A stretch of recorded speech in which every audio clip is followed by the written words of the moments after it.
ഏറെ സ്നേഹമുള്ള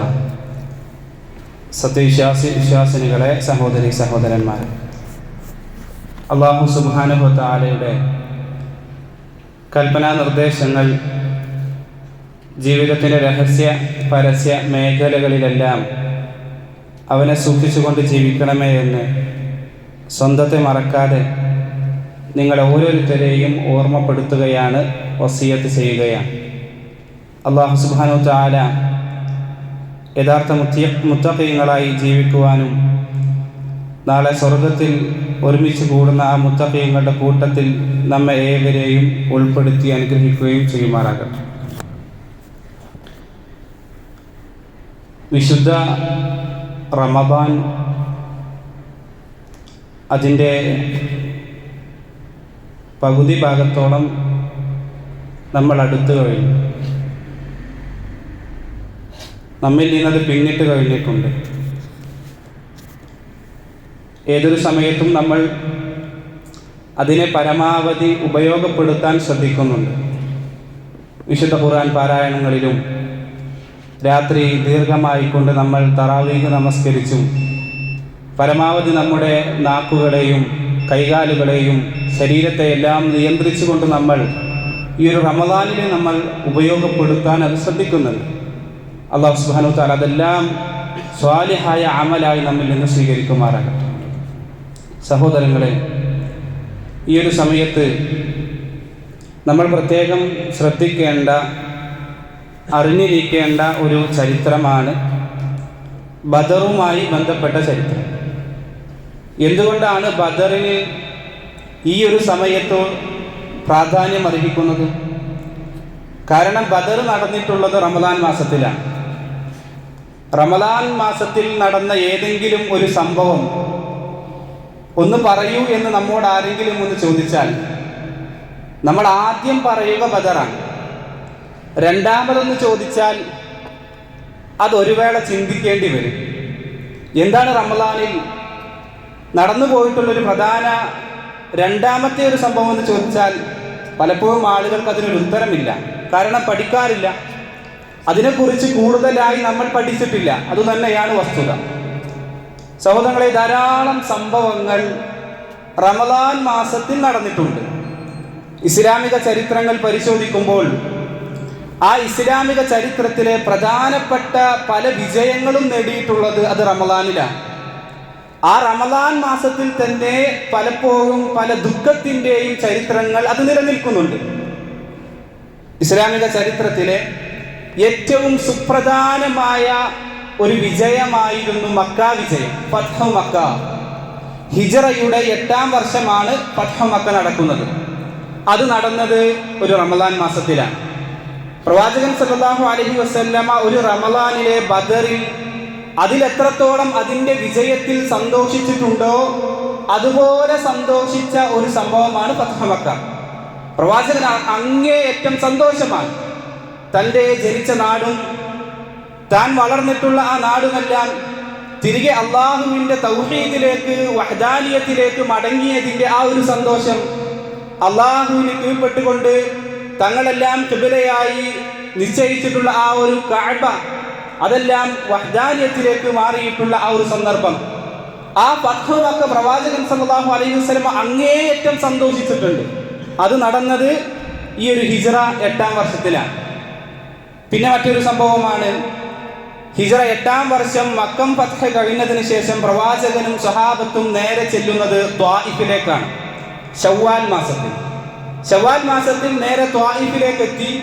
പ്രവാചകനും സ്വഹാബത്തും അവിടെയുണ്ടായിരുന്ന തഖീഫ് ഗോത്രത്തെ ഉപരോധിക്കുകയാണ്.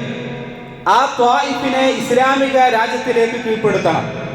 അവിടെയുള്ള തഖീഫ് ഗോത്രം എന്ന് പറഞ്ഞാൽ അതേത് ഗോത്രമാണ്? പ്രവാചകൻ സല്ലല്ലാഹു അലൈഹി വസല്ലമ നുബുവത്തിന്റെ 10-ാം വർഷം തൻ്റെ ഏറ്റവും പ്രിയപ്പെട്ട ഖദീജ റളിയല്ലാഹു അൻഹയും തന്നെ ഏറ്റവും കൂടുതൽ ശാരീരികമായി സഹായിച്ചിട്ടുള്ള, മാനസികമായി സഹായിച്ചിട്ടുള്ള അബൂ ത്വാലിബും തൻ്റെ പിതൃവ്യനുമെല്ലാം വഫാത്തായ മരണപ്പെട്ട സന്ദർഭത്തിൽ സഹായം ആവശ്യപ്പെട്ടുകൊണ്ട് മക്കയിൽ നിന്നും ത്വായിഫിലേക്ക്, തൻ്റെ ഉമ്മയുടെ നാട്ടിലേക്ക് പോവുകയാണ്. അവിടെയുണ്ടായിരുന്ന പ്രധാനപ്പെട്ട 3 നേതാക്കന്മാരാണ്. ഒന്നാമത്തേത് ഹബീബാണ്. മറ്റൊന്ന് മസ്ഊദ്, മറ്റൊന്ന് അബൂ യാലൈ. ഈ 3 ആളുകളെയും അടുത്തേക്ക് പോയി. ഇവരാണ് തഖീഫ് ഗോത്രത്തിന്റെ നേതാക്കന്മാർ. അവരോട് പോയി ചോദിക്കുന്നുണ്ട്, എനിക്കൊരു അവിടെ തങ്ങാനുള്ള ഒരു അവസരം തരണം, എനിക്കിവിടെയുള്ള താമസിക്കാൻ എനിക്ക് അനുവാദം തരണം, എൻ്റെ ആദർശമെല്ലാം പ്രചരിപ്പിക്കാനെല്ലാം എനിക്കൊരു സഹായം ആവശ്യപ്പെട്ടുകൊണ്ട് പ്രവാചകൻ സല്ലല്ലാഹു അലൈഹി വസല്ലം അവരോട് ആവശ്യപ്പെടുന്നുണ്ട്. എന്നാൽ ആ മനുഷ്യർ പ്രവാചകനോട് അത്രയും മോശമായി കൊണ്ടാണ് പെരുമാറിയത്. തഖീഫ് ഗോത്രത്തിന്റെ പെരുമാറ്റം എന്ന് ചരിത്രത്തിൽ നോക്കുമ്പോൾ എത്രത്തോളം എന്ന് വെച്ചാൽ, പ്രവാചകൻ സല്ലല്ലാഹു അലൈഹി വസല്ലമയോട് സ്വഹാബാക്കൾ വരെ പറഞ്ഞു, പ്രവാചകരെ അവർക്കെതിരെ ഒന്ന് പ്രാർത്ഥിക്കുക. പ്രവാചകനോട് പറയുകയാണ്, അത്രയും മോശമായ സ്വഭാവം. പ്രവാചകനോട് അവിടെ ഉണ്ടായിരുന്ന ഗോത്രത്തിന്റെ തലവന്മാർ പറയുന്നുണ്ട്, മുഹമ്മദ്, നിന്നെയായിരുന്നു പ്രവാചകനായിക്കൊണ്ട് നിശ്ചയിച്ചിരുന്നെങ്കിൽ അള്ളാഹുവിനോടുള്ള ദേഷ്യമൂല്യം ആ കഅബയുടെ ഖില്ല ഞാൻ പിടിച്ച് കീറുമായിരുന്നു. അത്രത്തോളം മുഹമ്മദ് നബി സല്ലല്ലാഹു അലൈഹി വസല്ലം ദേഷ്യമായിരുന്നു. ആ അത്രയും മോശമായി പ്രവാചകനെ പെരുമാറിയ, കല്ലുകൾ കൊണ്ട് എറിഞ്ഞ് ആട്ടി നാട്ടിൽ നിന്ന് പുറത്താക്കിയ ആ പ്രവാചകൻ സല്ലല്ലാഹു അലൈഹി വസല്ലമയോട് പിന്നീട് ഒരിക്കൽ സഹാബാക്കൾ പറയുന്നുണ്ട്, പ്രവാചകരെ ആ തഖീഫ് ഗോത്രത്തിനൊരു പ്രാർത്ഥിക്കൂ നബിയെ, എന്തൊരു മോശമാണ് അവരുടെ സ്വഭാവം. പ്രവാചകൻ സല്ലല്ലാഹു അലൈഹി വസല്ലം കൈകൾ ഉയർത്തി പ്രാർത്ഥിച്ചു, അല്ലാഹുമ്മ ഹ്ദി തഖീഫ, അല്ലാഹുവേ ഈ ഒരു തഖീഫ് ഗോത്രത്തിന് ഹിദായത്ത് നൽകണം. കൈ ഉയർത്തിയ സമയത്ത് സഹാബാക്കൾ പറഞ്ഞു നശിച്ചു, തഖീഫ് ഗോത്രം നശിച്ചു കേട്ടോ. സഹാബാക്കൾ പറഞ്ഞു. പക്ഷേ പ്രാർത്ഥന കഴിഞ്ഞപ്പോൾ എന്തായിരുന്നു പ്രാർത്ഥന? അല്ലാഹുമ്മ ഹ്ദി തഖീഫ, ഈ തഖീഫ് ഗോത്രത്തിന് അവർക്കെല്ലാം അവിടെയുള്ള ആളുകൾക്കെല്ലാം ഹിദായത്ത് നൽകണമെന്നാണ് പ്രാർത്ഥിച്ചു. അത് സ്വീകരിച്ചു. അള്ളാഹു ആ പ്രാർത്ഥന സ്വീകരിച്ചു. അടുത്ത വർഷം ഹിജ്റ 9-ാം വർഷം പ്രവാചകൻ സല്ലല്ലാഹു അലൈഹി വസല്ലം ഉപരോധം ഏർപ്പെടുത്തി അവിടെ നിന്ന് തിരിച്ച് മദീനയിലേക്ക് മടങ്ങിയതിന്റെ തൊട്ടടുത്ത വർഷം ഹിജ്റ 9-ാം വർഷം ഈ തഖീഫ് ഗോത്രമെല്ലാം പ്രവാചകൻ സല്ലല്ലാഹു അലൈഹി വസല്ലമയുടെ അടുക്കൽ മദീനയിലേക്ക് എത്തി. പ്രവാചകനോട് പറയുന്നുണ്ട്, അഷ്ഹദു അല്ലാ ഇലാഹ ഇല്ലല്ലാഹ്, അല്ലാഹു അല്ലാതെ മറ്റൊരു ആരാധ്യനില്ല എന്ന് ഞങ്ങൾ ഇതാ സാക്ഷ്യം വഹിക്കുന്നു. വഅഷ്ഹദു അന്ന മുഹമ്മദൻ റസൂലുള്ളാഹ്, പ്രവാചകരെ താങ്കൾ യഥാർത്ഥ അല്ലാഹുവിന്റെ പ്രവാചകരാണെന്ന് ഞങ്ങൾ ഇതാ സാക്ഷ്യം വഹിക്കുന്നു. തഖീഫ് ഗോത്രം മുഴുവനായിക്കൊണ്ട് അവരതാ ആ ഒരു ഇസ്ലാം സ്വീകരിക്കുകയാണ്. ആ വരുന്ന സന്ദർഭത്തിൽ നമുക്ക് ചരിത്രത്തിൽ കാണാൻ സാധിക്കും, തഖീഫ് ഗോത്രമെല്ലാം ഒരുമിച്ച് വരികയാണ്. ഇതാദ്യമായിക്കൊണ്ട് കാണുന്നത് മുഗീറ ഇബ്നു ശുഅബ റളിയല്ലാഹു അൻഹു ആണ്. അദ്ദേഹം ആടിനെ മേയ്ക്കുന്ന സമയത്താണ് ഇവരെല്ലാവരും കൂടി വരുന്നുണ്ട്. അദ്ദേഹത്തിന് അതിയായ സന്തോഷം. അദ്ദേഹം മുട്ടനെ ഓടുകയാണ്. പ്രവാചകൻ സല്ലല്ലാഹു അലൈഹി വസല്ലം അറിയിക്കണം, അവർ ഇസ്ലാം സ്വീകരിക്കാൻ വരുന്നുണ്ടെന്ന കാര്യം പറയാൻ അദ്ദേഹം ഓടിയെന്നാണ്. ആ പോകുന്ന വഴിക്കാണ് അബൂബക്കർ റളിയല്ലാഹു കാണുന്നത്. അബൂബക്കർ റളിയല്ലാഹു ചോദിച്ചു, എവിടേക്കാണ് മുഗീറ താങ്കൾ ഓടുന്നത്? അദ്ദേഹം പറഞ്ഞു, ഞാനൊരു സന്തോഷ വാർത്ത റസൂലുള്ളാഹി സ്വല്ലല്ലാഹു അലൈഹി വസല്ലമയെ അറിയിക്കാൻ പോവുകയാണ്. എന്താണ് ആ സന്തോഷ വാർത്ത? അതാ തഖീഫ് ഗോത്രം അവിടെ നിന്ന് വരുന്നുണ്ട്. ഇസ്ലാം സ്വീകരിക്കാനായി അവരതാ കടന്നു വരുന്നുണ്ട്. ആ വാർത്ത ആദ്യമായി കൊണ്ട് എനിക്ക് പ്രവാചകനെ അറിയിക്കണം. അബൂബക്കർ റളിയല്ലാഹു പറയുന്നുണ്ട്, എങ്കിൽ മുഗീറ അതിനുള്ള അവസരം എനിക്ക് തരാമോ? അബൂബക്കർ റളിയല്ലാഹു അൻഹു അദ്ദേഹത്തിന്റെ ആവശ്യം, അബൂബക്കർ റളിയല്ലാഹുവിന്റെ ആവശ്യം അദ്ദേഹം സ്വീകരിക്കുകയും പ്രവാചകൻ സല്ലല്ലാഹു അലൈഹി വസല്ലമയുടെ അടുക്കലേക്ക് എത്തി അദ്ദേഹം ആദ്യമായി കൊണ്ട് ആ വിവരം കൈമാറുന്ന ഒരു ചരിത്രം നമുക്ക് കാണാൻ സാധിക്കും. ഇതെല്ലാം നടന്നത് അത് റമളാൻ മാസത്തിലാണ്. റസൂലുള്ളാഹി സ്വല്ലല്ലാഹു അലൈഹി വസല്ലമക്ക് അങ്ങേയറ്റം തന്നെ ദ്രോഹിച്ച ആ ആളുകൾ ഇസ്ലാമിലേക്ക് കടന്നപ്പോൾ ബദറിൽ ഉണ്ടായ സന്തോഷം പോലെ തന്നെ അള്ളാഹുവിന്റെ പ്രവാചകൻ സല്ലല്ലാഹു അലൈഹി വസല്ലമക്ക് സന്തോഷം ഉണ്ടായിട്ടുണ്ട്. ഹിംയീർ രാജവംശം യമനിലുള്ള രാജവംശമാണ്. ആ രാജവംശത്തിന് പ്രവാചകൻ സല്ലല്ലാഹു അലൈഹി വസല്ലമ കത്തെഴുതി ഇസ്ലാമിനെ അറിയിച്ചിട്ടുണ്ട്.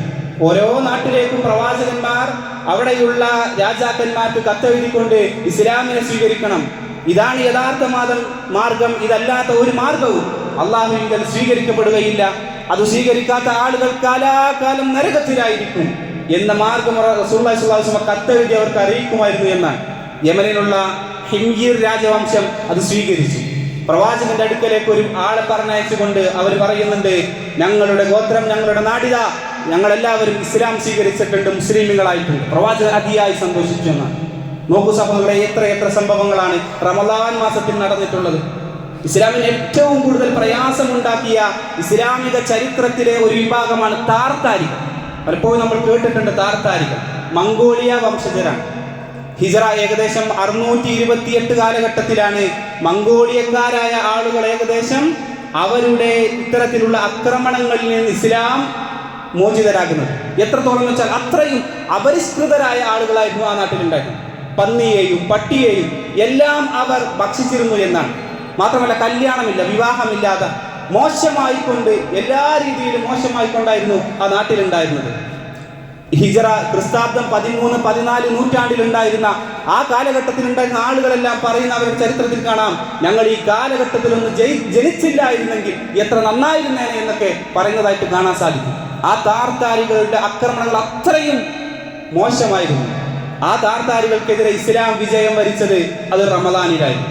അതിനുശേഷം അവരുടെ താർത്താരികളെല്ലാം ഇസ്ലാം സ്വീകരിക്കുന്ന ചരിത്രം ധാരാളമുണ്ട്. റമദാനിലെ സന്തോഷത്തിന്റെ ചരിത്രം, സഹോദരങ്ങളെ, ദുഃഖത്തിന്റെയും ചരിത്രങ്ങൾ ധാരാളം റമദാനിലുണ്ട്.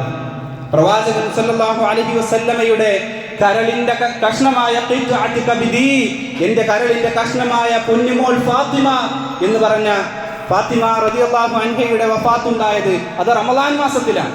ഇന്ന് അതും പല ആളുകൾ കാണാം, ഫാത്തിമ ബീവി ആണ്ട്. ഇന്ന് പല ആളുകളും അത് ആചരിക്കുന്നുണ്ട്. സഹോദരങ്ങളെ, ഫാത്തിമ റളിയല്ലാഹു അൻഹ വഫാത്തായത് റമദാൻ മാസത്തിലാണ്. പ്രവാചകൻ സല്ലല്ലാഹു അലൈഹി വസല്ലമ മരണം ആസന്നമായി കിടക്കുകയാണ്. പ്രവാചകന്റെ മകളെ ഫാത്തിമ റളിയല്ലാഹു അൻഹയെ അടുത്ത് വിളിക്കുന്നുണ്ട്. അടുത്ത് വിളിച്ചുകൊണ്ട് പ്രവാചകനത ഒരു രഹസ്യം ഫാത്തിമ ബീവിയുടെ ചെവിയിൽ പറഞ്ഞു നൽകുന്നു. ആദ്യം പറഞ്ഞു നൽകിയപ്പോൾ ഫാത്തിമ ബീവി ഒന്ന് കരയുകയുണ്ടായി. പിന്നീട് പ്രവാചകൻ സല്ലല്ലാഹു അലൈഹി വസല്ലമ രണ്ടാമതൊരു രഹസ്യം ഫാത്തിമ ബീവിക്ക് അറിയിച്ചു കൊടുത്തു. അതിൽ ഫാത്തിമ റളിയല്ലാഹു അൻഹ സന്തോഷിച്ചു, പുഞ്ചിരിച്ചു, ളഹിക, അവർ ചിരിച്ചു എന്നാണ്. ആയിഷ റളിയല്ലാഹു അൻഹ ഉദ്ധരിക്കുന്ന ഹദീസിൽ കാണാം, ആയിഷ റളിയല്ലാഹു അൻഹ ചോദിക്കുന്നുണ്ട്, ഫാത്തിമ, ആദ്യം റസൂലുള്ള ഒരു രഹസ്യം പറഞ്ഞപ്പോൾ നിങ്ങൾ അതാ കരയുന്നു, രണ്ടാമത്തെ രഹസ്യത്തിൽ അതാ നിങ്ങൾ പുഞ്ചിരിക്കുന്നു, എന്താണ് ആ രഹസ്യം? പ്രവാചകൻ സല്ലല്ലാഹു അലൈഹി വസല്ലം എന്നോട് പറഞ്ഞത് എന്താണെന്നോ? ഫാത്തിമ റളിയല്ലാഹു അൻഹ ആയിഷ റളിയല്ലാഹു അൻഹയോട് പറയുന്നുണ്ട്, ഒന്നാമത് പറഞ്ഞത് മൗതുഹു, അദ്ദേഹത്തിന്റെ മരണമാണ്, ഞാൻ മരണപ്പെടാൻ പോവുകയാണ് എന്നാണ് എന്നെ ഒന്നാമതായി അറിയിച്ചത്. രണ്ടാമത് അറിയിച്ചത്, ഈ എൻ്റെ കുടുംബത്തിൽ നിന്ന് ആദ്യമായി എന്നോട് വന്ന് ചേരുക അത് മകളെ നീയാണ് ഫാത്തിമ ബീവി ആണ് രണ്ടാമതായി കൊണ്ട് മരണപ്പെടുക എന്ന് പ്രവാചകൻ സല്ലല്ലാഹു അലൈഹി വസല്ലമ അറിയിച്ചു എന്നാണ്. ഈ കാര്യം, ഈ ഒരു മരണം നടന്നത് അത് റമദാൻ മാസത്തിലാണ്. പ്രവാചകന്റെ മരണം അത് റബീഉൽ അവ്വലിലാണെങ്കിൽ അടുത്ത റമദാൻ ആകുമ്പോഴേക്ക് ഫാത്തിമ ബീവി റളിയല്ലാഹു അൻഹ മരണപ്പെട്ടിട്ടുണ്ട്. ആയിഷ റളിയല്ലാഹു അൻഹ മരണപ്പെട്ടത് റമദാൻ മാസത്തിലാണ്. പ്രവാചകൻ സല്ലല്ലാഹു അലൈഹി വസല്ലമക്ക് ഏറ്റവും ഇഷ്ടമുണ്ടായിരുന്ന ഖദീജ റളിയല്ലാഹു അൻഹ വഫാത്തായത് ഈ ഒരു റമദാൻ മാസത്തിലാണ്. സ്വഹാബികളിൽ ധാരാളം ആളുകൾ വഫാത്തായിട്ടുള്ളത് ഈ റമദാൻ മാസത്തിലാണ്. സഹോദരങ്ങളെ, ആര് മരണപ്പെട്ടാലും ആര് ജനിച്ചാലും അതുമായി ഒരു ബന്ധപ്പെട്ട ഒരു സമ്പ്രദായവും ഇസ്ലാമിൽ റസൂലുള്ളാഹി സ്വല്ലല്ലാഹു അലൈഹി വസല്ലം പഠിപ്പിച്ചിട്ടില്ല. ഒരാൾ ജനിച്ചു, അതിന്റെ ഭാഗമായി കൊണ്ടെന്തെങ്കിലും ഒരു പരിപാടി അതുണ്ടെങ്കിൽ അഖീഖ റുക്കൽ, പേരിടൽ, ഇതല്ലാതെ സുന്നത്തായ ഒരു കാര്യമല്ലാതെ മറ്റൊന്നും റസൂലുള്ളാഹി പഠിപ്പിച്ചിട്ടില്ല. ഒരാൾ മരണപ്പെട്ടു പോയാൽ പിന്നീട് ചെയ്യാനുള്ള ഒരു സമ്പ്രദായം, ഒരു കാര്യം എന്നുള്ളത് ഖബർ സന്ദർശിക്കുക എന്നല്ലാതെ മറ്റൊരു സമ്പ്രദായവും അള്ളാഹുവിന്റെ പ്രവാചകൻ സല്ലല്ലാഹു അലൈഹി വസല്ലമ പഠിപ്പിച്ചിട്ടില്ല എന്നാണ്. സഹോദരൻ, ഒന്ന് ചിന്തിച്ചു നോക്കൂ, കൃത്യമായി കൊണ്ടൊന്ന് ചിന്തിച്ചു നോക്കൂ. ഇവരാണോ ഇസ്ലാമിൽ ഇന്ന് കാണുന്ന ഈ ബദർ ശുഹദാക്കളുടെ ആണ്ടുനേർച്ച എന്ന് പറഞ്ഞുകൊണ്ട് സമൂഹത്തിൽ കാണുന്ന പല പരിപാടികളുണ്ടല്ലോ, അവരുടെ പേരിലുള്ള മൗലിദ് പാരായണം, അതിന്റെ പേരിലുള്ള ഭക്ഷണ വിതരണം, ധാരാളമായി കൊണ്ട് ആളുകൾ കടന്ന് പ്രയാസപ്പെട്ട് ആ ദിവസം മുഴുവൻ ഹയാത്താക്കുകയാണ്. അവർക്ക് വേണ്ടി എന്തെല്ലാം ഭക്ഷണം നൽകുന്നു, സാമ്പത്തികമായി ചെലവഴിക്കുന്നു, എല്ലാം ചെയ്തു കൊടുക്കുന്നതാണ്. നമ്മൾ ഒന്ന് ചിന്തിച്ചു നോക്കൂ, ഏറ്റവും കൂടുതൽ ഇസ്ലാമിൽ ഏറ്റവും കൂടുതൽ പ്രാധാന്യമുള്ള ആളുകൾ ഈ ബദറിലെ ശുഹദാക്കളാണോ? ഇവരാണോ ഏറ്റവും കൂടുതൽ പ്രാധാന്യമുള്ള ആളുകൾ? ഇവരെക്കാൾ ശ്രേഷ്ഠതയുള്ള ആളുകൾ അവർക്ക് മുന്നേ കഴിഞ്ഞു പോയിട്ടില്ലേ? പ്രവാചകൻ സല്ലല്ലാഹു അലൈഹി വസല്ലം അറിയിച്ചു, എനിക്ക് മുമ്പ് പ്രവാചകന്മാരായി നബിമാരായി കൊണ്ട് 1,24,000 പ്രവാചകന്മാർ കഴിഞ്ഞു പോയിട്ടുണ്ട്. പ്രവാചകന്മാർക്കും മേലെയാണോ ഈ ബദരീങ്ങൾ? പ്രവാചകന്മാരല്ലേ അവരെക്കാൾ ഏറ്റവും കൂടുതൽ ശ്രേഷ്ഠതയുള്ളവർ? അങ്ങനെയായിട്ട് പ്രവാചകൻ സല്ലല്ലാഹു അലൈഹി വസല്ലം പറയണ്ടേ, ഈ പ്രവാചകൻ ഇന്ന പ്രവാചകന്റെ ആണ്ടാണ് ഇന്ന് വരുന്നത്, എല്ലാവരും ഒരുമിച്ച് കൂടണം, നമുക്കൊരു ഭക്ഷണമൊക്കെ വെച്ച് എല്ലാവർക്കും വിതരണം ചെയ്യാം എന്തെങ്കിലും പ്രവാചകൻ പറഞ്ഞിട്ടുണ്ടോ? എത്ര പ്രവാചകന്മാരാണ് ക്രൂരമായി കൊണ്ട് അവർ കൊലപ്പെടുത്തിയിട്ടുള്ളത്. അല്ലാഹു സുബ്ഹാനഹു വ തആല വിശുദ്ധ ഖുർആനിലൂടെ പറയുന്നുണ്ട്, വയഖതുലൂനൽ അംബിയാഅ ബിഗൈരി ഹഖ്, അന്യായമായി കൊണ്ട് നബിമാരെ അവർ കൊലപ്പെടുത്തിനാണ്. യഹ്യാ നബി അലൈഹിസ്സലാമിന്റെ ചരിത്രമൊക്കെ പറയുമ്പോൾ ഇഞ്ചിഞ്ചായി കൊണ്ടാണ് അദ്ദേഹത്തെ കൊലപ്പെടുത്തിയത്. മരത്തിന്റെ ഒരു പൊത്താക്കിക്കൊണ്ട് ആ പൊത്തിൽ അദ്ദേഹത്തെ അടച്ചു എന്നാണ്. എത്രത്തോളം ക്രൂരമായിക്കൊണ്ട് ഷഹീദായിട്ടാണ് ആ നബിമാരെല്ലാം വഫാത്തായിട്ടുള്ളത്, മരണപ്പെട്ടു. പല ആളുകളും സാധാരണ രീതിയിലൊക്കെ മരണപ്പെട്ടിട്ടുണ്ട്. ഏതെങ്കിലും ഒരു നബിയുടെ ഇന്ന ദിവസം പറഞ്ഞുകൊണ്ട് പ്രവാചകൻ സ്വല്ലല്ലാഹു അലൈഹി വസല്ലം പഠിപ്പിച്ചിട്ടുണ്ടോ? ഇന്ന ദിവസം ഇന്ന നബിയുടെ ഒരു ആണ്ടാണ്, ഈ ആചരണം നമ്മളെല്ലാവരും ആചരിക്കണം, സഹാബത്തിനെ വിളിച്ചുകൊണ്ട് എന്തെങ്കിലും പറഞ്ഞിട്ടുണ്ടോ? ഇല്ലേ സഹോദരങ്ങളെ, അങ്ങനെ നബിയൊന്നും പറയാത്തൊരു കാര്യം നമുക്ക് എന്തിനാണ്? അതിലെന്ത് കൂലിയാണുള്ളത്? പ്രതീക്ഷിച്ചിട്ടും കാര്യമില്ല സഹോദരൻ. നല്ലതല്ലേ എന്ന് പറയുന്ന എല്ലാം അത് നല്ലതല്ല സഹോദരങ്ങളെ. കൃത്യമായി നമ്മളത് പഠിക്കണം. എത്ര സ്വഹാബിമാർ ഇനി ആ ബദറിൽ എത്ര ആളുകളും മരണപ്പെട്ടിട്ടുണ്ട്? 14 ആളുകൾ. നമുക്ക് പറയാം, പ്രവാചകന്മാരുടെ ഡേറ്റ് അറിയാത്തോട്ടാണ് റസൂലുള്ളാഹി സ്വല്ലല്ലാഹു അലൈഹി വസല്ലം പറയാത്തത്. ആയിക്കോട്ടെ സഹോദരങ്ങളെ, എത്ര നബി സല്ലല്ലാഹു അലൈഹി വസല്ലമക്ക് എത്ര സ്വഹാബിമാർ മരണപ്പെട്ട ദിവസം അറിയാം? 14 ആൾക്കാരല്ലേ ബദറിൽ വഫാത്തായിട്ടുള്ളൂ. 14 പേരല്ലേ ബദറിൽ വഫാത്തായിട്ടുള്ളൂ. ഇസ്ലാമിക ചരിത്രത്തിലെ എല്ലാ യുദ്ധങ്ങൾ എടുത്തു നോക്കിയാലും അതിലെല്ലാം കൂടി മരണപ്പെട്ടത് ആകെ 150 ആളുകളാണ്. 150 സ്വഹാബാക്കളാണ് എല്ലാ യുദ്ധത്തിലും. ഏകദേശം 28 യുദ്ധങ്ങൾക്ക് നബി സല്ലല്ലാഹു അലൈഹി വസല്ലം ഉദ്ദേശിച്ചിട്ടുണ്ട്. എല്ലാ യുദ്ധങ്ങളിലും നബി സല്ലല്ലാഹു അലൈഹി വസല്ലം യുദ്ധം തുടങ്ങുമ്പോൾ പറയും, നിങ്ങൾ യുദ്ധത്തിന് ആ ആളുകൾ ശത്രുപക്ഷത്തെ കാണാൻ വേണ്ടി നിങ്ങൾ കൊതിക്കരുതെന്നാണ്. യുദ്ധം ഉണ്ടാവാനല്ല ആഗ്രഹം, എങ്ങനെയെങ്കിലും പറഞ്ഞിട്ട് അത് ഒഴിവാക്കണം എന്നാണ്. അതുകൊണ്ട് തന്നെയാണ് യുദ്ധം ആ യുദ്ധ കളത്തിലേക്ക് എത്തുന്ന സന്ദർഭത്തിൽ എല്ലാവരും ഓടി വന്നിട്ട് വെട്ടാ പോകും. അതല്ല ഇസ്ലാമിക യുദ്ധം എന്ന് പറഞ്ഞാൽ. ആദ്യം കടന്നു വരും, പിന്നീട് 2 ആളുകൾ അവിടെ നിന്ന് ചർച്ചയാണ്. അവിടെ നിന്ന് മുതിർന്ന ചില ആളുകൾ വന്നുകൊണ്ട് അവിടെ ചർച്ച നടത്തി എങ്ങനെയെങ്കിലും യുദ്ധം ഒഴിവാക്കാൻ പറ്റുമോ പരമാവധി നോക്കും. എന്നിട്ടും അതിനൊന്നും സമ്മതിക്കുന്നില്ല. എങ്കിലാണ് അവസാന യുദ്ധം. 28 സന്ദർഭങ്ങളിലാണ് പടക്കോപ്പുകളും എല്ലാ യുദ്ധ സാമഗ്രികളുമായിക്കൊണ്ട് പ്രവാചകൻ സ്വല്ലല്ലാഹു അലൈഹി വസല്ലം പുറപ്പെട്ടത്. ആ പുറപ്പെട്ടതിൽ തന്നെ 9 യുദ്ധങ്ങൾ മാത്രമാണ് നടന്നിട്ടുള്ളത്.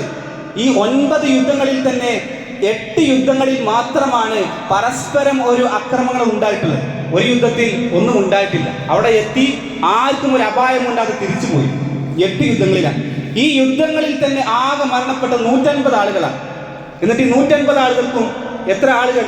ഈ 14 ആളുകൾക്ക് മാത്രമായി കൊണ്ട് ഇവരിങ്ങനെ ശുഹദാക്കൾ എന്ന് പറഞ്ഞുകൊണ്ട് ഓരോ ആളുകൾ ഇങ്ങനെ ശുഹദാക്കൾ ആണ്ട് നേർച്ച എന്നൊക്കെ പറഞ്ഞ് നടത്തിയാൽ ഈ നബിമാരൊക്കെ കണക്കെടുത്ത് നോക്കിയാൽ ഒരു ദിവസത്തിൽ എത്ര ആളുകളുടെ ആണ്ട് കഴിക്കേണ്ടി വരും? എല്ലാ ദിവസവും തന്നെ പരിപാടി. രാവിലെ നിൽക്കുമ്പോൾ ഇന്ന് ഇന്ന ആളുകൾ, അടുത്ത ദിവസം ഇന്ന ആളുകൾ. സമയം ഉണ്ടാവും, നിസ്കരിക്കാൻ സമയം ഉണ്ടാവും. അത്രയും ആളുകൾ കഴിഞ്ഞു പോയിട്ട് പ്രവാചകൻ സ്വല്ലല്ലാഹു അലൈഹി വസല്ലം ഒരാളുടേത് പോലും സൗണ്ട് പഠിപ്പിച്ചിട്ടില്ല. പിന്നെ എന്തിനാണ് നമുക്ക് ഇത്തരത്തിലൊരു ആണ്ട് നേർച്ച എന്ന് പറയുന്നത്? സഹോദരങ്ങളെ, പല ആളുകളും ഇന്ന് ഈ ബദരീങ്ങളുടെ പേരിൽ ചെയ്തു കൂട്ടുന്ന ചില കാര്യങ്ങൾ എന്താ വെച്ചാല്, പ്രയാസങ്ങളിൽ നിന്ന് എന്തെങ്കിലും ഒരു തരണം ചെയ്യാൻ വേണ്ടിയിട്ടാണ് ഇത്തരത്തിലുള്ള ബദറിനെ ഉപയോഗപ്പെടുന്നത്. ബദരീങ്ങൾ ഇപ്പോൾ തവസ്സുൽ ബൈത്താണ്. തവസ്സുൽ ബൈത്ത് നിങ്ങൾ എത്ര പേര് അത് പല ആളുകൾ ചൊല്ലിയിട്ടുണ്ടാകും. അതിന് പറയുന്ന ചില കാര്യങ്ങളെന്ന് ബദരീങ്ങളെ വിളിച്ചുകൊണ്ട് പ്രാർത്ഥിക്കുക. ചില ആളുകൾ പറയാം, ബദരീങ്ങളെ വിളിച്ചുകൊണ്ട് ആ വിളിച്ച് പ്രാർത്ഥിച്ചതിന്റെ ഫലമായിക്കൊണ്ടാണ് ഞങ്ങൾക്ക് ബിൽഡിങ്ങിന് പെർമിറ്റ് കിട്ടിയത്, ആ ബിൽഡിങ്ങിന് നമ്പർ കിട്ടിയത് ബദരീങ്ങളെ വിളിച്ച് തേടിയതുകൊണ്ടാണ്. തേടി ആ ബദരീങ്ങളെ നേരിട്ട് വിളിച്ച് തേടി പ്രാർത്ഥിക്കുന്ന ഒരവസ്ഥ ഇന്നത്തെ സമൂഹത്തിലേക്ക് വന്നിട്ടുണ്ട്. ഞാൻ പല ആളുകൾ ബദരീങ്ങളെ തവസ്സുൽ ബൈത്തിൽ എന്തൊക്കെ പറയുന്നത് ശ്രദ്ധിച്ചോളി. എല്ലാ ഗുണങ്ങൾ നേടുവാൻ, കുറ്റങ്ങളെല്ലാം നീങ്ങുവാൻ, സ്വർഗത്തിലൊന്നായി ചേരുവാൻ ബദരീങ്ങളെ തുണ റബ്ബന. എല്ലാ കുറ്റങ്ങളും മാറിപ്പോകാൻ, ഒരു തടസ്സമില്ലാതിരിക്കാൻ വേണ്ടിയിട്ട്, സ്വർഗത്തിൽ എല്ലാവരും ഒരുമിച്ച് കൂട്ടാൻ ബദരീങ്ങളെ നിങ്ങളാണ് ഞങ്ങൾക്ക് തൊണാൻ. അള്ളാഹ് നൽകേണ്ട കാര്യങ്ങൾ ഒക്കെ ബദരീങ്ങളെ പേരിലേക്ക് ചേർത്തി കൊടുത്തുകൊണ്ട് അള്ളാഹുവിലൊന്ന് പങ്കു ചേർക്കുന്ന അവസ്ഥ. സഹോദരങ്ങളെ, ചൊല്ലിയൊന്നും മരണപ്പെട്ട എന്തേക്കാര അവസ്ഥ? ഖാലിദൻ ഫിന്നാർ, നരകത്തിൽ ശാശ്വതരായി. ശിർക്കാണ് പറയുന്നത്, അള്ളാഹുവിലേക്ക് പങ്കു ചേർത്തുകൊണ്ടാണ്.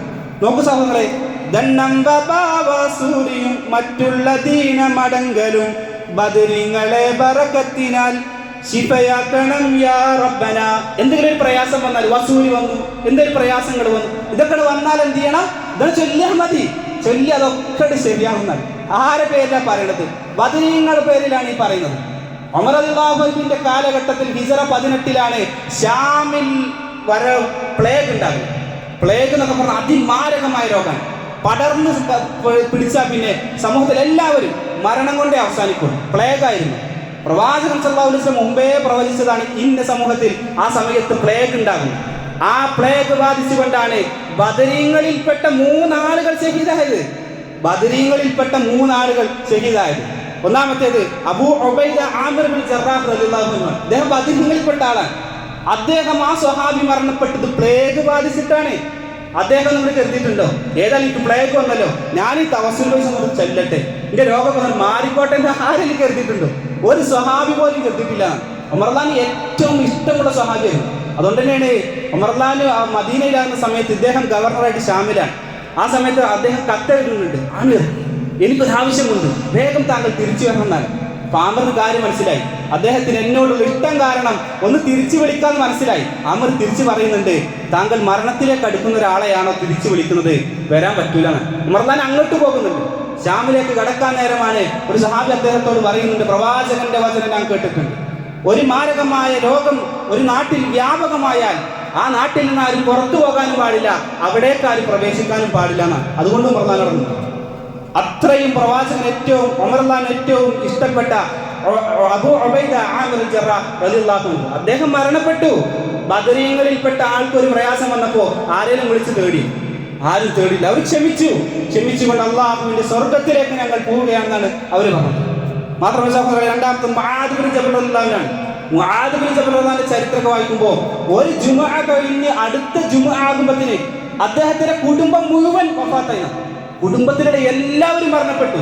ഒരാളോ ഒരു കുട്ടി, അദ്ദേഹത്തിന്റെ കുട്ടി അബ്ദുറഹ്മാൻ റളിയല്ലാഹു അൻഹു, ആ കുട്ടി മാത്രമാണ് രക്ഷപ്പെട്ടത്. ആ രക്ഷപ്പെട്ട കുട്ടി എന്ന രോഗത്തിൽ അവസാനം കിടക്കുന്ന സമയത്ത് അദ്ദേഹം വന്ന് ചോദിക്കുന്നുണ്ട്, എന്താണ് നിന്റെ അവസ്ഥ?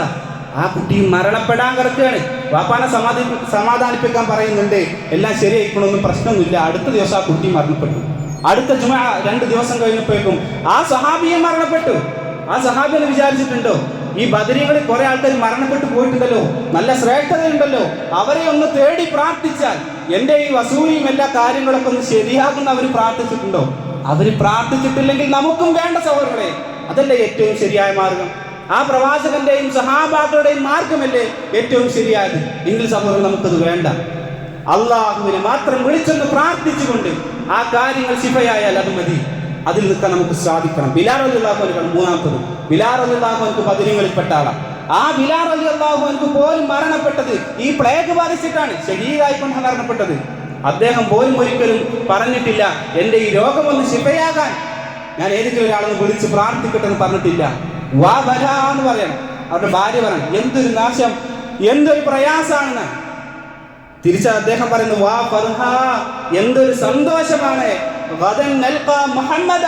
നാളെ എനിക്ക് എന്റെ പ്രവാചകനെ കണ്ടുമുട്ടാൻ, അദ്ദേഹത്തിന്റെ സഹാബാക്കളെ എനിക്ക് കണ്ടുമുട്ടാൻ, ഒന്ന് മരിച്ചു കിട്ടിയാൽ മതി എന്ന് അദ്ദേഹം കരുതിക്കുന്നത്. പ്രവാചകനെയും സഹാബാക്കളെയും അടുത്തേക്കൊന്ന് പോകാമല്ലോ എന്നാണ് അവർ കരുതിയിട്ടുള്ളത്. ഇന്ന് പല ആളുകളും വീടിന്റെ ആ ഉമ്മറത്ത് കെട്ടിയിട്ടുണ്ട്, ഒട്ടിച്ചാണ്. ബദരീങ്ങളെ പേരെല്ലാവരും ഒട്ടിച്ചാൽ അവിടെ കള്ളം കയറൂല. ആര് സഹോദരനെ പഠിപ്പിച്ചു? ഇബ്നു മസ്ഊദ് റളിയല്ലാഹു വീട്ടിലൊക്കെ കള്ളം കയറി. ചില ആളുകളൊക്കെ പറയാൻ തുടങ്ങി, എന്തൊരു കഷ്ടാണ്, വീട്ടിൽ ഒരു സാധനം പോലും ബാക്കി വെച്ചിട്ടില്ലതാണ്.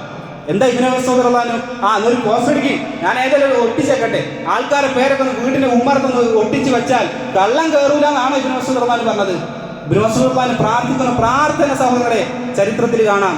ആ കള്ളൻ ആവശ്യത്തിനാണ് അദ്ദേഹം അത് മോഷ്ടിച്ചതെങ്കിൽ അദ്ദേഹത്തിന് നൽകട്ടെ, അല്ലാഹു പുറത്തു കൊടുക്കണേന്നാണ്. രണ്ടാമത് അദ്ദേഹം പ്രാർത്ഥിച്ചു, ഇനി അദ്ദേഹം അനാവശ്യമായിട്ട് അത് ചെയ്തിട്ടുണ്ടെങ്കിൽ അത് അദ്ദേഹത്തിന്റെ അവസാനത്തെ മോശനാക്കി മാറ്റണേന്നാണ് ഇബ്നു മസ്ഊദ് റളിയല്ലാഹു പ്രാർത്ഥിച്ചത്. അവരെ ഇവിടെ ഒന്നും ആരെയും വിളിച്ച് പ്രാർത്ഥിച്ചിട്ടില്ല, ഒരു പ്രയാസങ്ങളിലും ആരോടും പറഞ്ഞിട്ടില്ല. അല്ലാഹുവിനോടല്ലാതെ ആരോടും പ്രാർത്ഥിച്ചിട്ടുള്ള സഹോദരൻ നമുക്കും ആ മാർഗം മാത്രമാകണം. അല്ലാഹുവിനോട് മാത്രം തേടുന്ന ആളുകളുടെ കൂട്ടത്തിൽ, ആ കൃത്യമായി തൗഹീദ് ഉൾക്കൊള്ളുന്ന ആളുകളുടെ കൂട്ടത്തിൽ അല്ലാഹു സുബ്ഹാനഹു വ തആല നമ്മെ ഏവരെയും ഉൾപ്പെടുത്തി അനുഗ്രഹിക്കുമാറാകട്ടെ.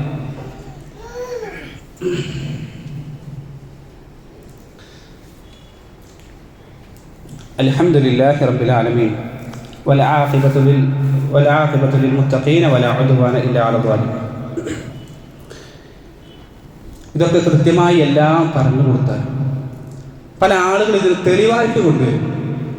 പ്രവാചകൻ സല്ലല്ലാഹു അലൈഹി വസല്ലം ആരെയും വിളിച്ച് പ്രാർത്ഥിക്കാനോ സഹാബാക്കൾ ആരെ വിളിച്ച് പ്രാർത്ഥിക്കാനോ ഒന്നും പറഞ്ഞിട്ടില്ലെങ്കിലും ഞങ്ങൾക്കൊക്കെ തെളിവുണ്ട്. ഇതിന് ഖുർആൻ സുന്നത്താണ് ഇതിന് തെളിവ്. ഒരു ഹദീസ് ഉണ്ടല്ലോ എന്ന് പറഞ്ഞിട്ടാണ് പല ആളുകൾ ഇതൊക്കെ ചെയ്യാറുള്ളത്. സഹോദരൻ, എന്താണ് അവർ ഉദ്ധരിക്കുന്ന ഹദീസ്? ഖദീജ റളിയല്ലാഹു അൻഹയെ കുറിച്ച് ആയിഷ റളിയല്ലാഹു അൻഹ പറയുന്ന ഒരു ഹദീസാണ്. പ്രവാചകൻ സല്ലല്ലാഹു അലൈഹി വസല്ലം മാ ഗിർതു അലാ അഹദി മിൻ അസ്വാജി നബി സല്ലല്ലാഹു അലൈഹി വസല്ലം മാ ഗിർതു അലാ ഖദീജ. ഖദീജ റളിയല്ലാഹു അൻഹയോട് ഒരു ഈർഷ്യ തോന്നിയതുപോലെ എനിക്ക് വേറൊരു ഭാര്യമാരോട് തോന്നിയിട്ടില്ല. അപ്പൊ എന്തേ കാരണം? വമാബിയൻ അക്കൂന അദ്റകഹ വമാ ദാലിക ഇല്ലാ കസറത്ത് ദിക്ർ റസൂലുള്ളാഹി സ്വല്ലല്ലാഹു അലൈഹി വസല്ലം. പ്രവാചകൻ സല്ലല്ലാഹു അലൈഹി വസല്ലം ഖദീജയേക്കാൾ കൂടുതലായിട്ട് ഇങ്ങനെ സ്മരിക്കുന്ന ഒരു ഭാര്യ ഞാൻ കേട്ടിട്ടില്ല, കണ്ടിട്ടില്ല എന്നാണ്. പ്രവാചകൻ സല്ലല്ലാഹു അലൈഹി വസല്ലം ഇടക്കിടക്ക് ഖദീജയെ കുറിച്ച് ഇങ്ങനെ സ്മരിക്കുന്നതാണ്. ഒരിക്കൽ പ്രവാചകൻ സല്ലല്ലാഹു അലൈഹി വസല്ലമിന്റെ വീട്ടിലേക്ക് ഹൗല വരുന്നുണ്ട്, ഹാല റളിയല്ലാഹു അൻഹ. അപ്പൊ ഹാല ഇങ്ങനെ വന്ന സന്ദർഭത്തിൽ ആയിഷ റളിയല്ലാഹു വാതിൽ തുറന്നിട്ട് ഹാലയാണെന്നുള്ള റസൂലിനെ ആയിഷ പറയുന്നുണ്ട്, റസൂലിന്റെ ഹാലയാണ്. ഉടനെ റസൂലുള്ളാഹി സ്വല്ലല്ലാഹു അലൈഹി വസല്ലം എണീറ്റ് ഹാലയാ ഉഖ്തി ഖദീജ, ഖദീജയുടെ സഹോദരി ഹാലയാണത്. ഉടനെ എണീറ്റ് കൊണ്ട് അവർക്ക് എല്ലാ കാര്യങ്ങളും ഒരുക്കി കൊടുക്കുന്നു, എല്ലാം ശരിയാക്കി കൊടുക്കുന്നു, ഹാലയെ സ്വീകരിക്കുന്നു. സ്വാഭാവികമായിട്ടും ഭാര്യമാരുടെ ഇടയിൽ എന്ത് ചെയ്യും, അവർക്കിടയിലുള്ള മറ്റു ഭാര്യമാരുടെ കാര്യങ്ങൾ കേൾക്കുമ്പോൾ ഈ ഭാര്യക്ക് എന്ത് ചെയ്യും, ഒരു ഗീറത്തുണ്ടാവും, ഒരു ദേഷ്യം ഉണ്ടാവും. ആ ഗീറത്തിൽ പറഞ്ഞതാണ്. ആ ഗീറത്തിൽ റസൂലുള്ളാഹി സ്വല്ലല്ലാഹു അലൈഹി വസല്ലമയോട് ആയിഷ റളിയല്ലാഹു അൻഹ പറയുന്നുണ്ട്, മാ തദ്കുറു മിൻ അജൂസ് മിൻ അജായിസ് ഖുറൈശ്. ആ ഖുറൈശിയിൽ പെട്ട ഒരു വൃദ്ധയായ ഒരു വൃദ്ധയാണോ പ്രവാചകൻ സല്ലല്ലാഹു അലൈഹി വസല്ലം താങ്കൾ ഇങ്ങനെ പറയുന്നത്? ഹംറായി ശിദ്ഖൈ, ആ കവിളുകളെല്ലാം ചുവന്നുകൊണ്ട് തൂങ്ങിയാടിയ ആ വൃദ്ധയെ കുറിച്ചാണോ പ്രവാചകരെ താങ്കൾ ഈ പറയുന്നത്? ഹലക്തു ഫിദ്ദഹർ, ആർക്ക് നശിച്ചു പോയില്ലേ, മരണപ്പെട്ടു പോയില്ലേ, അത് അബ്ദലക അല്ലാഹു ഖൈറൻ മിൻഹ, അതിനേക്കാൾ നല്ലൊരു ഭാര്യയെ ആയിഷ ബീവി സ്വന്തം പറയാൻ, അതിനേക്കാൾ നല്ലൊരു ഭാര്യ എനിക്ക് തന്നില്ലേ, പിന്നെ എന്തിനാണ് ഇങ്ങനെ ഇടയ്ക്കിടയ്ക്ക് ഖദീജനെ കുറിച്ച് ഇങ്ങനെ പറയുന്നതെന്നാണ് പറഞ്ഞത്. റസൂലുള്ളാഹി സ്വല്ലല്ലാഹു അലൈഹി വസല്ലം തിരിച്ചെന്താ പറഞ്ഞറിയാം? റസൂലുള്ളാഹി സ്വല്ലല്ലാഹു അലൈഹി വസല്ലം തിരിച്ച് തഅമ്മറ വജ്ഹു റസൂലുള്ളാഹി സ്വല്ലല്ലാഹു അലൈഹി വസല്ലം തഅമ്മുറൻ, റസൂലുള്ളാഹിയുടെ മുഖമെല്ലാം മ്ലാനമായി. എത്രത്തോളം? ലം അറഖത്തു ഇൻദ ഇലാ നുസൂലി വഹി വൽ മഖീലന, പ്രവാചകൻ സല്ലല്ലാഹു അലൈഹി വസല്ലമയുടെ മുഖം അത്തരത്തിലായിത്തീരുന്നത് രണ്ട് സന്ദർഭത്തിലല്ലാതെ ഞാൻ കണ്ടിട്ടില്ല. ഒന്ന് നുസൂല് വഹി ഇറങ്ങുന്ന സമയത്ത് പ്രവാചകന് വല്ലാത്ത പ്രയാസം ഉണ്ടാവും. മറ്റൊന്ന് ആകാശത്തെല്ലാം കാർമേഘം ഇരുണ്ടുകൂടുമ്പോൾ പ്രവാചകൻ സല്ലല്ലാഹു അലൈഹി വസല്ലം വല്ലാത്തൊരു ഭീതിയായിരിക്കും. അതുപോലെ റസൂലിന്റെ മുഖം മാറിന്നാൽ അത്രയും സ്നേഹമായി. ആ ഖദീജ റളിയല്ലാഹു അൻഹയുടെ വിഷയം പറയുമ്പോൾ അത്രയും സ്നേഹമായിരുന്നു പ്രവാചകൻ ഓരോ വിഷയത്തിലും. ഒരു ഹദീസിൽ കാണാം, ഒരാടിനറുത്താല് അതിന്റെ കഷ്ണങ്ങളൊക്കെ ഭാഗമാക്കിയിട്ട് റസൂലുള്ളാഹി സ്വല്ലല്ലാഹു അലൈഹി വസല്ലം ഖദീജ റളിയല്ലാഹു കൂട്ടുകാർക്ക് കൊടുത്തായിരുന്നു. ഇത് ഖദീജക്ക് കൊടുക്കണം കേട്ടോ, ഇത് ഖദീജന്റെ ഭാഗത്തുള്ള ഒരു അറിവാണ്. അത് ഖദീജയുടെ കൂട്ടുകാരികൾക്ക് കൊടുക്കണമെന്ന് പറഞ്ഞുകൊണ്ട് ആളുകളെ പ്രവാചകൻ സല്ലല്ലാഹു അലൈഹി വസല്ലം പറഞ്ഞയക്കുമായിരുന്നാണ്. ഇവിടെ പ്രവാചകൻ പറയും, ഇദ്ഹബൂ ഇലാ ഫുലാൻ, ആ ആളുടെ വീട്ടിലേക്ക് പോകണം. ഫഇന്നഹാ കാനത് സദീഖത്ത് ഖദീജ, അത് ഖദീജയുടെ കൂട്ടുകാരിയായിരുന്നു, ആ കൂട്ടുകാർക്ക് ഇത് കൊടുക്കണം കേട്ടോ. എന്നിട്ട് വേറെ വീട്ടിൽ പറയും, ഇദ്ഹബൂ ഇലാ ബൈതി ഫുലാൻ, യാ ഫുലാൻ ഇന്ന വീട്ടിലേക്ക് പോകണം. എന്നിട്ട് പറയും, ലിഅന്നഹാ കാനത് തുഹിബ്ബു ഖദീജ, അവർ ഖദീജയെ അതിയായി സ്നേഹിക്കുമായിരുന്നു. ആ പ്രവാചകൻ സല്ലല്ലാഹു അലൈഹി വസല്ലമക്ക് ഖദീജ റളിയല്ലാഹു അൻഹയോടുണ്ടായിരുന്ന ഒരു സ്നേഹം കാരണം പ്രവാചകൻ ഇതെല്ലാം ആളുകൾക്ക് ഭാഗമായിട്ട് കൊടുക്കുമായിരുന്നു. അതെന്നെ പറയുന്നത് റുബ്ബമ എന്നാണ്, ചിലപ്പോ എന്നാണ്. ഏതെങ്കിലും ഒരു ഡേറ്റ് തീരുമാനിച്ചിട്ട് ഇന്നാണ് ഖദീജ റളിയല്ലാഹു അൻഹ മരണപ്പെട്ടത്, അതുകൊണ്ട് നമുക്കിതെല്ലാം വിതരണം ചെയ്യാം, പ്രവാചകൻ പറഞ്ഞിട്ടില്ല. ഇടയ്ക്ക് ഒരാട് നറുക്കുന്ന സമയത്ത് അത് കഷ്ണമാക്കിക്കൊണ്ട് കൊടുത്തയക്കുന്നതാണ്. ഇതെങ്ങനെ സഹോദരങ്ങളെ ഒരാണ്ട് നരച്ചിട്ട് തെളിവാകും? പ്രവാചകൻ തന്റെ പത്നിയോടുള്ള ഇഷ്ടം, ആ ഇഷ്ടം കാരണം അതൊന്ന് പറയുന്നത് എങ്ങനെ സഹോദരങ്ങളെ ഒരു ആണ്ട് നരച്ചിട്ട് തെളിവാകും? ഇതാണ് ഒരു ആണ്ട് നരച്ച് തെളിവുണ്ടാകുക? ഒരിക്കലും അല്ല സഹോദരൻ, കൃത്യമായിട്ട് മനസ്സിലാക്കും. ഇതിനൊന്നും യാതൊരു തെളിവുമില്ല. ആളുകൾ ഇഷ്ടം പോലെ പ്രയാസങ്ങളൊക്കെ അനുഭവിച്ച് സ്വന്തം സാമ്പത്തികമായി കൊണ്ട് അവരെ സഹായിക്കുകയും ആളുകൾക്ക് ഭക്ഷണമൊക്കെ ചെയ്യാൻ വേണ്ടിയിട്ട് രാവിലെ മുതൽ അവസാനം വരെ അങ്ങനെ പ്രയാസപ്പെട്ട് അതിന്റെ പിറകെ നടന്ന് അവസാനത്തിൽ ചെല്ലാൻ കഴിയുമ്പോൾ മനസ്സിൽ ഒരു ആശ്വാസം വരുന്നുണ്ടെങ്കിൽ നമ്മൾ ഒന്നേ പറയണം, ആമിലത്തുൻ നാസിബ. നിങ്ങളെ കുറിച്ച് വിശുദ്ധ ഖുർആൻ പറഞ്ഞു, ആമിലത്തുൻ നാസിബ, ക്ഷീണിച്ചുകൊണ്ട് പ്രവർത്തനം ചെയ്ത ആളുകൾ നരകത്തിന്റെ ആളുകൾ, ക്ഷീണിച്ചുകൊണ്ട് പല പ്രവർത്തനങ്ങൾ, വേണ്ടാത്ത പല പ്രവർത്തനങ്ങൾ. ഉമർ ഖത്താബ് റളിയല്ലാഹു അൻഹു ഒരു അങ്ങാടിയിൽ കൂടെ പോകുമ്പോൾ ഒരു പുരോഹിതന്റെ തല തൊട്ട് ക്രിസ്ത്യ പുരോഹിതന്റെ തലം പുറത്തേക്ക് കിട്ടുന്ന അദ്ദേഹത്തെ കണ്ടപാട് ഉമർ ഖത്താബ് കരയാൻ തുടങ്ങി. അപ്പൊ എന്താണ് ഉമർ താങ്കൾ കരയാൻ? അദ്ദേഹം വയസ്സായിക്കൊണ്ട് ഈ കാലം അത്രയും ഒരാവശ്യമില്ലാത്ത പല കാര്യങ്ങൾ ചെയ്തു നടക്കുമ്പോൾ അദ്ദേഹത്തെ ഓർത്തൊന്ന് കരഞ്ഞതാണ്. ആമിലത്തുൻ നാസിബ, അദ്ദേഹത്തിന് ഓർമ്മ വന്നതാണ്. വെറുതെ ക്ഷീണിച്ചുകൊണ്ട് ചെയ്യുന്ന പല പ്രവർത്തനങ്ങളും അതൊന്നും അയാൾക്ക് ഉപകാരപ്പെടില്ലല്ലോ. അത്തരത്തിലെ കർമ്മങ്ങൾ മാത്രമാണ് ഈ ബിദ്അത്തായ കർമ്മങ്ങൾ ചെയ്തു കൂട്ടുന്നതെങ്കിൽ സഹോദരങ്ങളെ ഉപേക്ഷിക്കണം. അതിന്റെ ഭാഗമാകാൻ ഒരിക്കലും അതൊന്നും കൊണ്ടുവന്ന ഒരു ഭക്ഷണം കഴിക്കുന്നത് എന്താ പ്രശ്നം എന്ന് ആലോചിക്കുമ്പോൾ വിദാഅത്തിന്റെ ഭക്ഷണമാണ് നമ്മൾ കഴിക്കുന്നത് എന്ന് ആലോചിക്കും. അതുകൊണ്ട് കൃത്യമായിക്കൊണ്ട് കാര്യങ്ങളൊക്കെ ഒന്ന് കൃത്യമായിട്ട് പഠിക്കുക. ആരെങ്കിലും ഒന്ന് വന്ന് പറയുമ്പോൾ ഇതൊക്കെ വിദാഅത്തല്ലേ എന്ന് ചോദിക്കുമ്പോൾ അതൊന്നും വിദാഅത്തല്ല എന്നല്ല, ഒരു സംശയമാണ്. നമ്മുടെ മനസ്സിലേക്ക് ഒരു സംശയം വേണം, ഇനി അതായിക്കൂടെ, അത് പ്രശ്നമുണ്ടോ എന്ന് പഠിച്ചൂടെ സഹോദരങ്ങളെ. ദുനിയാവിന്റെ വിഷയത്തിൽ പഠിക്കുന്നുണ്ടല്ലോ, ഒരു 2 ഗ്ലാസ് വെള്ളം കൊടുത്താലേ ഒന്നിനൊരു തുള്ളി വിഷമുണ്ട് എന്ന് പറഞ്ഞാൽ നമ്മളൊന്നും പഠിക്കൂലേ. എന്നത് വേണ്ട, വിഷം ഇല്ലാത്ത മതി എന്ന് പറയല്ലോ. ഒന്ന് ഒഴിവാക്കിക്കൂടെ സുഹൃത്ത്? ബിദ്അത്താണെന്ന് പറയുമ്പോൾ ആ ബിദ്അത്തിന്റെ കാര്യം ഒഴിവാക്കിയിട്ടുള്ള കാര്യങ്ങൾ അതെനിക്ക് മതി എന്ന് പറയാൻ സാധിക്കുന്ന സഹോദരങ്ങളെ കൃത്യമായി പഠിച്ചുകൊണ്ട് ബിദ്അത്തിനെയും ശിർക്കിനെയും തൗഹീദിനെയും എല്ലാം വിവക്ഷിച്ചുകൊണ്ട് പഠിക്കാൻ നമ്മൾ തയ്യാറാകണം. ഇല്ല എങ്കിൽ നാളെ വരുന്ന പരലോകം അതിനാ നരകത്തിലേക്കുള്ള ആളുകളുടെ കൂട്ടത്തിലായി അല്ലാഹു സുബ്ഹാനഹു വ തആല കാത്തുരക്ഷിക്കുമാറാകട്ടെ.